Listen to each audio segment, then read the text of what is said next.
الفاظ آپ نے سنے ہوں گے، جذبات آپ نے سنے ہوں، مگر سوچا تو ہوگا کہ یار آخر امام صاحب یا مولانا صاحب جو کہہ رہے ہیں شاید ٹھیک کہہ رہے ہیں، کم از کم اتنا تو ضرور سوچا ہوگا آپ نے۔ اور یہ وہ ہیں کہ جو ایک ہیں، ایک بندہ ہے آپ کے سامنے جو آواز اٹھا رہا ہے اور بول رہا ہے اور اپنا درد سنا رہا ہے۔ اس جیسے ہزاروں، میرے خیال سے لاکھوں ہوں گے پاکستان بھر میں، جو مساجد کے اندر بیچارے اپنی عزت نفس کو مجروح کروانے کے ڈر سے خاموش ہیں، بول نہیں رہے، بس سر نیچے کر کے جیسا تیسا ہے زندگی کا گزر بسر کر رہے ہیں۔ حقیقی حق تو ان کا تھا نا کہ ان کو لاکھوں سے نوازا جاتا، حقیقی حق تو ان کا تھا نا ان کو بھی عالمی شہرت یافتہ کے لقب سے نوازا جاتا، حقیقی حق تو یہ تھا نا کہ ان لوگوں کے پاس بھی گاڑی ہوتی، حقیقی حق تو یہ تھا نا مسجد کا امام مسجد میں نماز پڑھانے آتا تو 2 خادم اس کے ساتھ ہوتے، مگر ایسا نہیں ہے۔ آج مسجد کے اندر امام بیچارہ سائیکل پر نماز پڑھانے آتا ہے اور سامنے کمیٹی کا صدر آنکھیں پھاڑ کے اسے دیکھ رہا ہوتا ہے، اب مولوی صاحب ٹائم ویکھیا جی، کب بدلنا ہے اس معاشرے کو؟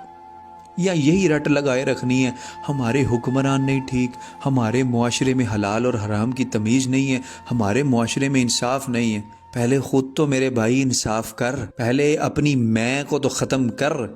کس کے سامنے تو آنکھیں پھاڑ کر بول رہا ہے کہ جس کی اقتداء میں تو نماز پڑھتا ہے، جو تیری جماعت کا امام ہے اس کو پڑھ رہا ہے تو، بلکہ اس کے پیچھے چلنے کا حکم تھا اور تو اس کے پیچھے پڑھ رہا ہے۔ وہ بیچارے اولاد ہوگی ان کی، بیوی ہوگی ان کی، والدین ہوں گے ان کے، بھائی بہن ہوں گے ان کے، خوشی کمی آتی ہوگی۔ او یار 20,000 30 دنوں کا ایک امام کی تنخواہ ہے، 20,000 کر لیتے ہیں، یہاں تک ہمیں پتہ چلا اس سے بھی کم ہے، چلو 20,000 کر لیتے ہیں، 20,000 تنخواہ ہے، آج 2026 شروع ہونے والا ہے، کس طرح گزارا کرتا ہے؟ مسجد کی کمیٹی کے صدر صاحب آپ کی بیگم آپ کے عزیز و اقربا کی شادی پر صرف 20,000 کا جوتا لیتی ہے، اور مسجد کا امام اب کبھی اپنی ضرورت پڑنے پر آپ سے پیسے مانگ لے تو آپ اب مولوی صاحب تو آنو والے تنخواہ دیتی ہے 10 دن پہلے۔ یہ ہم مسلمان اپنے بیٹے کی شادی پر مراسی بلوا کر لاکھ روپیہ ان پر لوٹا دینا ہے، محلے کی مسجد کے امام کو اگر سوٹ بھی دینا ہے نا شادی پر تو باپ کی فوتگی کے نام کا دینا ہے، سالن بھی اگر بھیجنا ہے تو باپ کے 40ویں کا سالن مسجد کے امام کو بھیجنا ہے۔ پتروں ایویں نہیں ماریں پڑتی، ایویں نہیں معاشرے خراب ہوتے، ایویں نہیں امن تباہ ہوتا ہے۔ اپنے گرے بانوں میں جھانکو، بعد میں کہنا وہ نہیں ٹھیک، بعد میں کہنا میرا حکمران نہیں ٹھیک۔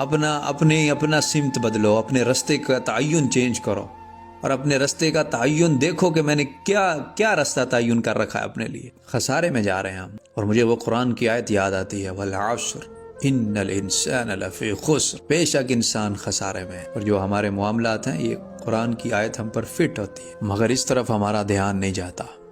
سال بعد ہم محفل میلاد کرواتے ہیں، عالمی شہرت یافتہ چولیں بلواتے ہیں، انہیں لاکھوں روپیہ صرف 2 گھنٹے کا دے کر ہم بھگا دیتے ہیں، اور محلے کی مسجد کے امام کی تنخواہ سال میں 1 لاکھ بنتی ہوگی شاید، اور وہ بھی بیچارے کو جس طرح ملتی ہے قسطوں پر تنخواہیں دی جاتی ہیں۔ الامان الحفیظ، یہ ہم مسلمان ہیں، یہ ہمارا رویہ ہے، یہ ہمارا ماحول ہے، یہ ہمارا معاشرہ ہے۔ کہاں سے ٹھیک ہوگا یہ معاشرہ؟ کیسے ٹھیک ہو؟ کس حکمران نے اگر ٹھیک کرنا ہے؟ کسی نے نہیں کرنا، آپ نے کرنا ہے، آپ نے۔ حضرت اگر آج بھی، میں صرف چھوٹی سی بات کروں گا، آج بھی آپ کے بیٹے کے پاس جس کی عمر ابھی 12 سال ہے، اگر اس کے پاس موٹر سائیکل ہے، اور جس امام کی عمر 50 سال کے قریب ہے اور اس کے پاس، اس بیچارے کے پاس ابھی بھی بٹنوں والا فون اور سائیکل ہے نا، تو پھر مجھے اور آپ کو چلو پر پانی لے کر ڈوب کے مر جانا چاہیے۔ عاشقی کے دعوے پھر ہمارے جھوٹے ہیں، ہم اسلام کی محبت کرنے والے دعوے کرتے ہیں نا جو، وہ سب پھیکے ہیں۔ تو ابھی اتنا نہیں، اتنا سوچنا پڑے گا۔